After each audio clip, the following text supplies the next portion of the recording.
लाहौर बंद हुआ है, मुख्तलिफ जो है वो शहर जो जुड़वा शहर हैं सारे गवर्नमेंट ने खुद किए हैं। शहादतें 2 हो चुकी हैं, उनमें से एक तो बड़ी अजीब बात है, शायद पाकिस्तान की तारीख़ का ये अलमनाक तरीन दिन है और शायद गज़ा में भी ऐसा नहीं है कि जो हमारे सैयद साहब शहीद हुए हैं उनकी लाश को दूसरा दिन है गायब कर दिया गया है और उनके साथ उनकी 2 हमशीरा और एक भाई वो भी गायब कर दिया। आप कहाँ जा रहे हैं और यहाँ से क्या मोटरसाइकिल पे सीधा निकल जाएंगे आगे? अमीर साहब कहेंगे तो हम नंगे पाँव जाने के लिए तैयार हैं, नंगे सर जाने के लिए तैयार हैं, सर के बल जाने के लिए तैयार हैं, लेट के जाने के लिए तैयार हैं। जैसे अमीर साहब का हुक्म होगा हम वैसे करने के लिए। कि जो हुकूमती नुमाइंदगान हैं उनका ये कहना है कि इस्लामाबाद जहाँ पे अमरीकी एम्बेसी है वो रेड जोन एरिया है और वो नो गो एरिया है, वहाँ पे कोई नहीं अपना एहतजाजी मुजाहरा जो है वो कर सकता। जी नाज़रीन, मैं इस वक्त पहुँचा हूँ तहरीक लब्बैक पाकिस्तान के जो लॉन्ग मार्च चल रहा है लाहौर से इस्लामाबाद, उसके पास में पहुँचा तो ये मेरी आप बाईं जानिब देखें तो यहाँ पे मरकज़ी कंटेनर है जो इस सारे काफ़िले को लीड करके जो है वो आगे की तरफ जा रहा है, फ़लस्तीन को जो है वो आज़ाद करवाने की तहरीक को आगे लेके चल रहे हैं। अभी हम आपको अल्लामा साद हुसैन रिजवी साहब के पास लेके जाएंगे जो इस सारे प्रोटेस्ट को लीड कर रहे हैं, उनसे बात करेंगे, उनके मुतालबात जानेंगे कि उनके इस मार्च का मकसद क्या है और अभी तक उनके ऊपर कितनी जो है वो पंजाब पुलिस की जानिब से जो है वो शहादतें हो गई हैं या उनके मुजाहिरीन ज़ख्मी किए गए हैं। तहरीक लब्बैक पाकिस्तान के सरबराह हाफिज़ साद हुसैन रिजवी साहब, हम इनसे गुफ्तगू करेंगे, इनका मौक़िफ़ जानेंगे कि ये जो आज का मार्च लेकर के जा रहे हैं इनके ऊपर अब तक जो है वो कितने मुजालिम जो है वो ढाए जा चुके हैं, कितनी शहादतें हो गई हैं और अभी इनका सफ़र कहाँ पहुँचा है और ये क्या समझते हैं क्या ये इस्लामाबाद तक पहुँच जाएंगे। सर बहुत शुक्रिया आपके वक्त का। आप ये क्यों जा रहे हैं लेकर के काफ़िला और इसके ऊपर जो आपकी शहादतें हो रही हैं उसके ऊपर हमें तफसील से बताएं जरा। हम लेकर तो इसीलिए जा रहे हैं ताकि फ़लस्तीनियों से हम इज़हार यकजहती करें। वो जो 2 साल से जेनोसाइड का शिकार हैं गज़ा के मुसलमान, उनसे इज़हार यकजहती के लिए जा रहे हैं और तो लेकिन सर आप जो सामने आ रहा है कि हमास का एग्रीमेंट हो गया है इसराइल के साथ, उसके ऊपर आगे जो है वो अमन मुआहदा हो गया है, तो अभी ये ज़रूरत आप समझते हैं कि अभी भी उनके हक़ में जो है वो बात करने की ज़रूरत है? अगर अमन हो जाए तो इज़हार यकजहती करना जुर्म है। लेकिन जिनका लाइव उनके साथ कंसर्न है, हमास जो शुरू से लेके अब तक डील कर रहा है, उन्होंने जब खामोशी कर दी है तो फिर आपकी जमात जो है अभी तक इसके ऊपर अपना हमने क्या शोर डाला है? हमने तो इज़हार यकजहती की है। इज़हार यकजहती करना इसका क्या मतलब है कि कल कश्मीर फतह भी हो जाए तो उनसे इज़हार यकजहती करना जुर्म है? शोर तो डला हुआ है, पूरा जो है वो मुल्क लाहौर बंद हुआ है, मुख्तलिफ जो है वो शहर जो जुड़वा शहर हैं सारे गवर्नमेंट ने खुद किए हैं, हमने क्या किया? आपकी कॉल से ही बंद हुए ना, यानी कि शोर तो एक वावेला तो मचा हुआ है, दफ़ा 144 लग गई है। देखें वो तो सारी इनकी अपनी नाहलियाँ हैं। हमारा जो ये मार्च था वो फैज़ाबाद के पुल से अमेरिकन एम्बेसी तक था। ये सारा तमाशा तो गवर्नमेंट ने खुद लगाया है, गोली चलाई है। आप क्या पूछ सकते हैं कि गोली क्यों चलाई गई?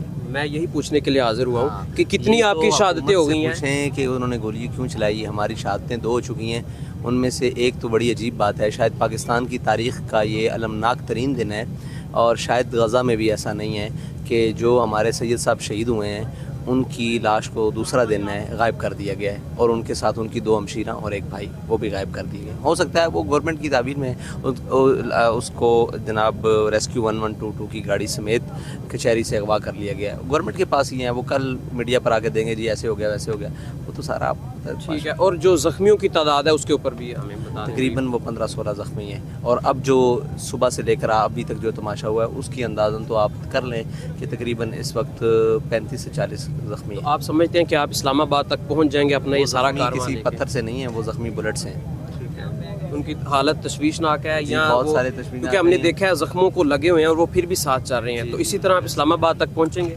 जी इंशाअल्लाह। हमारी मंजिल इस्लामाबाद नहीं है, हमारी मंजिल फ़लस्तीनियों से इज़हार यकजहती के लिए वो बुत है जिसको हमारी गवर्नमेंट ने अपने दिमाग पर सवार किया हुआ है। अमेरिकन एम्बेसी, दुनिया में एहतजाज कहाँ होता है? एम्बेसियों के बाहर। हाँ, तो यहाँ क्यों चंबा है? जी नाज़रीन, आपने देखा हमारे साथ तहरीक लब्बैक पाकिस्तान के सरबराह हाफिज़ साद हुसैन रिजवी मौजूद थे जिन्होंने आज का जो उनका एहतजाज चल रहा है उसके ऊपर रोशनी डाली। इस वक्त मार्च में मौजूद हैं तो ख़बरें सामने आ रही हैं कि रेंजर्स को बुला लिया गया है, पुलिस के दस्ते भी पहुँच गए हैं, आगे कंटेनर्स लगे हैं, रास्ते बंद हैं, तो आप आगे कहाँ पर जा रहे हैं? औज़ुबिल्लाहि मिनश्शैतानिर्रजीम, बिस्मिल्लाहिर्रहमानिर्रहीम। देखें जी, हाँ, हमारे जो TLP के सरबराह हैं अल्लामा साद हुसैन रिजवी साहब, उनका हुक्म है कि हमारे रास्ते के अंदर जितनी भी रुकावटें खड़ी कर दी जाएं, जितनी भी मतलब पुलिस की जो तादाद है वो खड़ी कर दी जाए। हम इंशाअल्लाह इस्लामाबाद पहुँचेंगे और अमरीकी एम्बेसी के सामने हम धरना देंगे اور TLP کی ہسٹری گواہ ہے کہ ہم بابا جی کے ماننے والے ہیں، ہم حضور نبی کریم صلی اللہ علیہ وسلم کے غلام ہیں، ہم نہ تو موت سے ڈرتے ہیں اور نہ ہی کسی ظالم کے سامنے جھکتے ہیں، اور انشاءاللہ ہم اپنے مشن کو جاری و ساری رکھیں۔ یہاں پہ جو ہے لوگ بہت سارے لوگ پیدل ہیں، کچھ گاڑیوں پہ ہیں، کچھ اب موٹر سائیکلوں پہ ہیں اور کچھ سائیکلوں پر بھی ہیں۔ تو ہم یہاں پہ ایک موٹر سائیکل سوار ہیں، ان سے گفتگو کریں گے۔ سر آپ کہاں جا رہے ہیں اور یہاں سے کیا موٹر سائیکل پہ سیدھا نکل جائیں گے آگے؟ وعلیکم السلام۔ ہم اپنے امیر محترم کی کال پر اسلام آباد ہمیں چاہے پیدل جانا پڑے، چاہے سر کے بل جانا پڑے، چاہے موٹر سائیکلوں پہ جانا پڑے، چاہے سائیکلوں پہ جانا چاہے، یا جو بھی سواری ہمیں ملتی ہے ہم اس پہ جائیں گے۔ اپنے امیر کا جو بھی حکم ہے وہ ہم مانیں گے۔ ٹھیک ہے۔ اور آپ کوئی عزم یا کوئی میکسیمم ٹائم لے کے جا رہے ہیں کہ اتنی دیر کے لیے جائیں گے اور واپس آ جائیں گے، یا جب تک قیادت کی طرف سے کوئی اختتامی دعا یا مرحلہ نہیں کیا جاتا آپ موجود رہیں گے ساتھ؟ جب تک ان لوگوں نے ہمیں تنگ نہ کیا تو ہم بآسانی 1-2 دن میں چلے جائیں گے۔ اگر یہ تنگ کرتے رہے تو پھر ہم رک کر سٹے کر کے جائیں گے۔ پہ منحصر ہے کہ گورنمنٹ ہمیں کس طرح وہاں پہ پہنچانا چاہ رہی ہے۔ ہم نے جانا ہی جانا ہے، اپنے امیر کی حکم کی ہم نے تابعداری کرنی جو مرضی یہ کر لے، ہم نے ہر صورت پہنچنا ہے۔ امیر صاحب کہیں گے تو ہم ننگے پاؤں جانے کے لیے تیار ہیں، ننگے سر جانے کے لیے تیار ہیں، سر کے بل جانے کے لیے تیار ہیں، لیٹ کے جانے کے لیے تیار ہیں۔ جیسے امیر صاحب کا حکم ہوگا ہم ویسے کرنے کے لیے ہر وقت ہر لمحہ تیار ہیں۔ جی ناظرین، ہم نے آپ کو اس پورا ملین مارچ کو جو ہے وہ کور کیا ہے، لوگوں کے تاثرات دکھائے ہیں۔ اس مارچ کو لیڈ کرنے والے جو علامہ سعد حسین رضوی ہیں ان سے ہم نے آپ کے لیے پیغام دلوایا، میسیج دلوایا۔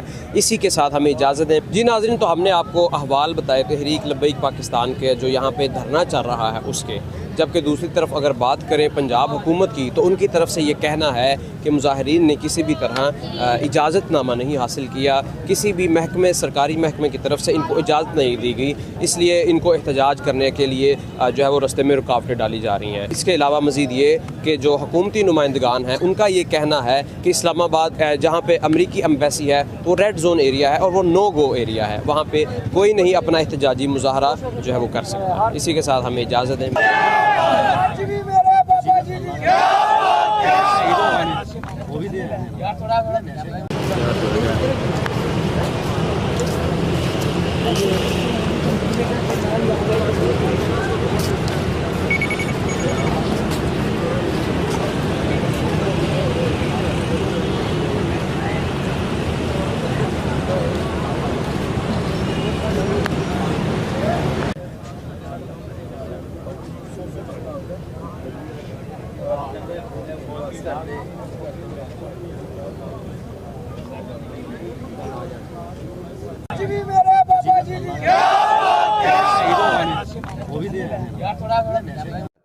لیکن عدالت فیصلہ کرے گی پھر شواہد کی بنیاد کے اوپر۔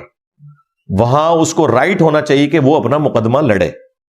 عین ممکن ہے کہ علماء بھی اپنے فرقے کو دیکھ رہے ہوں، یہ پاسبلٹی موجود ہے۔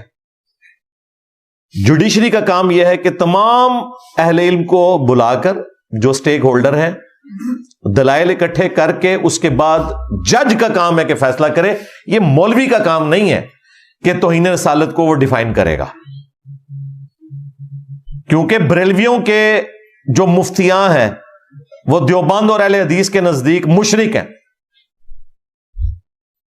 اور دیوبند اور اہل حدیث کے جو بزرگان دین ہیں بریلویوں کے نزدیک وہ گستاخ رسول ہے۔ جب آپ کی ڈگریوں کا، بزرگوں کا یہ حال ہے کہ ایک دوسرے کو مسلمان نہیں سمجھتے ہیں، اس ماحول کے اندر آپ ان مولویوں کے حوالے کریں گے کہ یہ بتائیں گے کہ کون توہین کر رہا ہے اور کون نہیں کر رہا، یہ جوڈیشری بتائے گی۔ اور جج جو ہوتا ہے نا، وہ ہر طرح کے معاملات کے اندر ڈیسیژن دیتا ہے ایکسپرٹ اوپینین لینے کے بعد۔ آپ دیکھتے ہیں کہ میڈیکل کا کوئی کیس ہوتا ہے تو اب جج نے تو ڈاکٹر کی ڈگری نہیں حاصل کی ہوئی، لیکن وہ ایکسپرٹس کو بلاتا ہے اور اس کا انٹلیکچوئل لیول اتنا ہوتا ہے کہ وہ چیزوں کو دیکھ کے فیصلہ کر دیتا ہے کہ کس کا موقف درست ہے۔ اس اعتبار سے جج جو ہے وہ ہر فن مولا ہوتا ہے، کیونکہ وہ ایکسپرٹس کو بلا کے اس کی بنیاد کے اوپر فیصلہ کرنے کی صلاحیت رکھتا ہے۔ کوئی بھی کیس آ جائے اس کے اوپر وہ ڈیسیژن کر سکتا ہے، لے گا ایکسپرٹ اوپینین انہی لوگوں سے کہ جن کی وہ فیلڈ ہے، لیکن اس کے بعد وہ فیصلہ عقل کی بنیاد کے اوپر شواہد کو دیکھتے ہوئے کر سکتا ہے۔ اور آپ دیکھتے ہیں کہ یہ آلموسٹ 100% केसेस तौहीन रसालत के झूठ और फ्रॉड के ऊपर मबनी होते हैं, कोई तौहीन नहीं हुई होती, लोगों ने अपनी जाती दुश्मनियां निभाई होती हैं, और यह सिलसिला पाकिस्तान में अरसे दराज से जारी है। हां, थोड़ा वक्त गुजरता है तो पता चलता है कि जनाब वो जो फलां केस हुआ था ना, वो जो एक छोटी सी बच्ची जिसके कूड़े के लिफाफे के अंदर चंद एक पेजिस निकले थे कुरान पाक के, वो तो बेचारी कूड़ा चुनती थी और उसकी किसी मौलवी के साथ कोई जाती रंजिश थी, उसने उसके ऊपर इल्जाम लगा दिया। ये बहुत बाद में पता चलता है, उस वक्त तक तो अवामुन्नास ने ऐसे शख्स को शहादत के रुतबे के ऊपर फाइज कर दिया होता है, क्योंकि पाकिस्तान में आप किसी के ऊपर FIR कटवा देना, फिर अवाम फैसला करती है, जुडिशरी तक तो वो केस जाता ही नहीं है। इवन जुडिशरी उसके हक में भी फैसला कर दे तब भी अवाम नहीं छोड़ती। हमारे अपने जेलम शहर में चंद साल पहले जमात इस्लामी से ताल्लुक रखने वाले एक आलिम दीन थे, उनके ऊपर झूठा इल्जाम लगाया गया तौहीन मजहब का। पिंड दादन खान, जो एक आप समझ लें छोटा शहर कह लें या कस्बा है जेलम का, वहां का ये वाकया, और जुडिशरी ने उनको बाइज्जत रिहा कर दिया कई सालों के बाद। वो बेचारे पहला जुमा पढ़ाने के लिए अपने बेटे के साथ आए और उसी मौके पे बाप बेटा दोनों को गोलियों के जरिए छलनी करके शहीद कर दिया गया। ये तो इस मुल्क की हालत है। मैं बार बार कहता हूं कि इसमें पहले नंबर के ऊपर मुजरिम हमारी स्टैब्लिशमेंट है, जिन्होंने ये ज़ोंबीज पाल के हम पे मुसल्लत किए हैं, उसके बाद मौलवी हैं, उसके बाद जुडिशरी है, और उसके बाद चौथे नंबर पे अवामुन्नास है। ये आप देख लें, ये जो अब हमारे ऊपर एक ज़ोंबीज का सिलसिला शुरू हुआ है कुछ अरसे से, इसको अगर आप डीप डिग करेंगे ना, तो ये आज लोग कहते हैं ये जेन जी जो है, ये वाली जो न्यू जनरेशन जेन जी, ये ज्यादा जज्बाती है। और भाई ये जेन जी पे तो ये मामला एपेक्स को पहुंचा है, ये जेन जिया से शुरू हुआ है, वो जनरल जिया और ये जनरेशन जी। वो डिक्टेटर